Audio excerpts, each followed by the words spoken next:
Eles ficam preocupados com alguns erros que foram cometidos, que eles dizem que foram cometidos no governo Dilma, né? Embora o Lula reiteradas vezes lembre que a Dilma foi vítima de, uma, de um boicote, né, no Congresso, né, com as pautas bombas e tudo mais, embora tenha cometido erros, que ela mesma já reconheceu, Lula já reconheceu, mas o mercado não admite os erros que cometeu, que levou às crises de 99, de 89, de 2008, 2009, né, a quebradeira geral, as pessoas perdendo casa, perdendo carro, perdendo sonho, e que agora, na segunda metade da década passada, começou a reconstruir, mas ainda muita dificuldade. A inflação está alta na Europa, está alta nos Estados Unidos, o desemprego está começando a ser recomposto agora nos Estados Unidos. Tudo por conta de as economias responderem à crise gravíssima de 2008 e 2009 com essa receita que agora o mercado quer que o governo cumpra. É uma receita que vem sendo praticada, gosto sempre de lembrar disso, desde 2016. Há 6 anos é uma receita que fracassou, não cria emprego e está aí a prova, saiu hoje a PNAD contínua, né? A taxa de desemprego perto da casa dos 9%, menor do que os meses ruins, né? Com uma base de comparação muito ruim, mas é a taxa que é mais que o dobro do que era há 10 anos. Né? Muita gente, 2,6 milhões de pessoas, quase um terço da população de desempregados, está procurando trabalho há mais de 2 anos. Né? Então, isso é uma situação muito grave e é com isso que o mercado deveria se preocupar, né? Porque uma boa parte dos empregos que estão sendo criados para diminuir essa taxa de desemprego, né? Só um parênteses aqui para explicar para o nosso ouvinte, para o nosso espectador.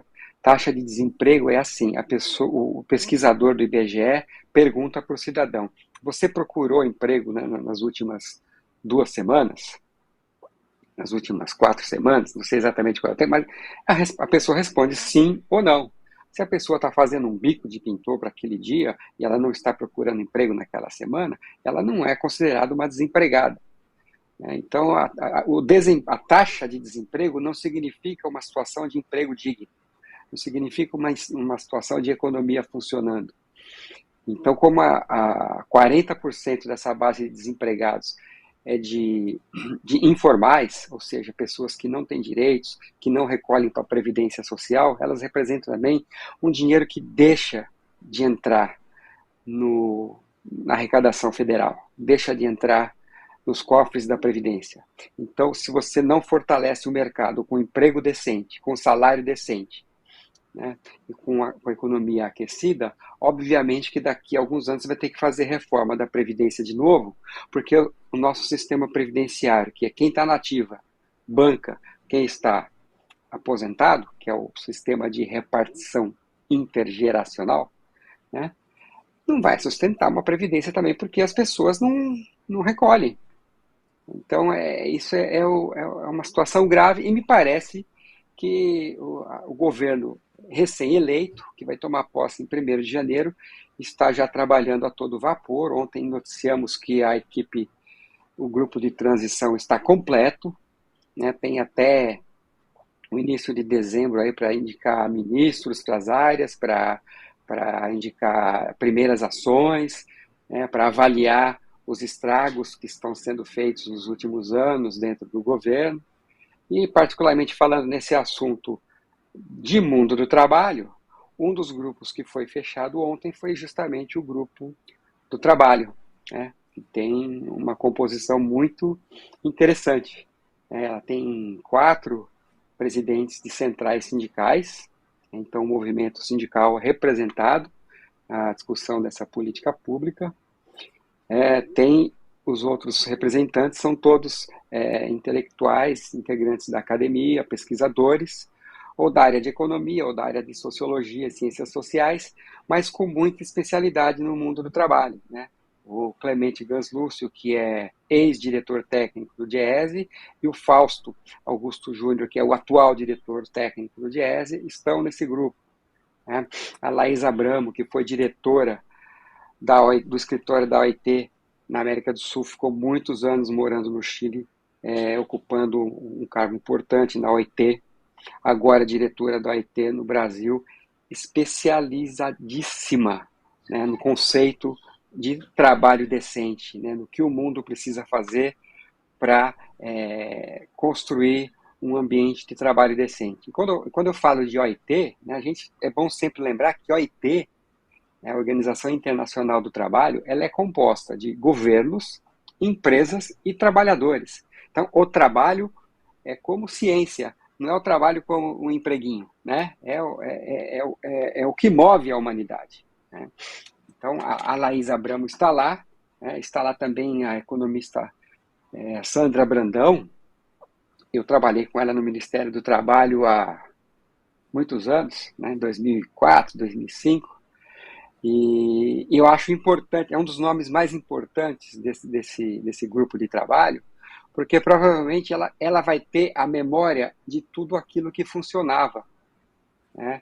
Ela trabalhou tanto na primeira gestão do governo Lula, né, que era o ministro Jacques Wagner, depois Berzoini, depois Luiz Marinho, depois acho que o Brizola Neto, Miguel Dias, né? Enfim, enquanto ficou indicados por PT, por PDT, o Ministério do Trabalho tem uma estrutura muito, muito bem articulada, né, para fazer políticas que eles chamavam de transversais, né, atuar com outras áreas do governo, em políticas de juventude, em políticas públicas de emprego. Né. A Sandra Brandão, inclusive, ela era da Secretaria de Políticas Públicas de Emprego. Então, acho que ela vai trazer uma memória de como aquele Ministério do Trabalho foi composto, foi constituído, né? O Ministério do Trabalho que acompanhou as negociações de políticas de valorização do salário mínimo, que acompanhou os projetos de reforma sindical e reforma trabalhista no Fórum Nacional do Trabalho e que depois foram abandonadas porque não se chegava a um consenso e o governo Lula achava que não era possível fazer, né, reforma trabalhista sem antes fazer uma reforma que faça com que as relações de trabalho sejam amadurecidas, né, sejam fortalecidas. Então é um bom momento, é um bom caminho, e a participação do presidente Lula na COP27 só vem reiterando tudo aquilo que já foi anunciado durante a campanha eleitoral, que foi vencida pelo presidente Lula. Então agora ele está pondo em prática, sendo coerente com o discurso pelo qual que foi aprovado pela maioria dos brasileiros. Então agora é hora de aplaudir, é hora de apoiar e é hora de torcer para dar certo. Não é hora de zicar, como nossos colunistas econômicos da imprensa tradicional e comercial estão fazendo.